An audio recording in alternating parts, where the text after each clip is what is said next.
আমাদের দেশের লটারিওয়ালারা তারা সকালবেলায় দোকানে গিয়ে কি বলে জানেন, আমার লাকি নম্বর হচ্ছে 20 ঘরটা, আমাকে 20 ঘরের লটারিটা দে। শিরকের পাপ, হারাম। যারা কাগজের ওপরে বিশ্বাস করছে এই ঘরটা আমি যদি কাটি আমার ভাগ্য ফিরে যাবে, ভাগ্যের মালিক আল্লাহ। তুমি লটারির ওপরে বিশ্বাস করেছো, কাগজের ওপরে, ওই জন্য হারাম এবং তোমার ঈমান ধ্বংস হয়ে যেতে পারে যদি তোমার আকীদা পরিবর্তন হয়। আমার ভাই, হারামে মজা নাই, হারামে মজা আছে, হালালে কিন্তু তেতো আছে।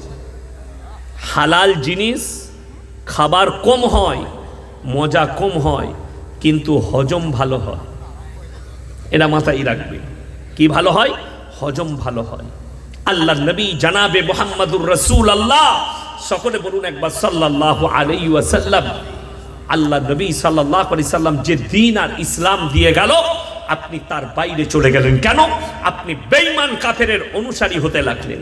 আজকে মুসলমান দ্বীন থেকে বঞ্চিত, তার কারণ মারাত্মক। আপনার কাছে দ্বীনি শিক্ষা না থাকার কারণে।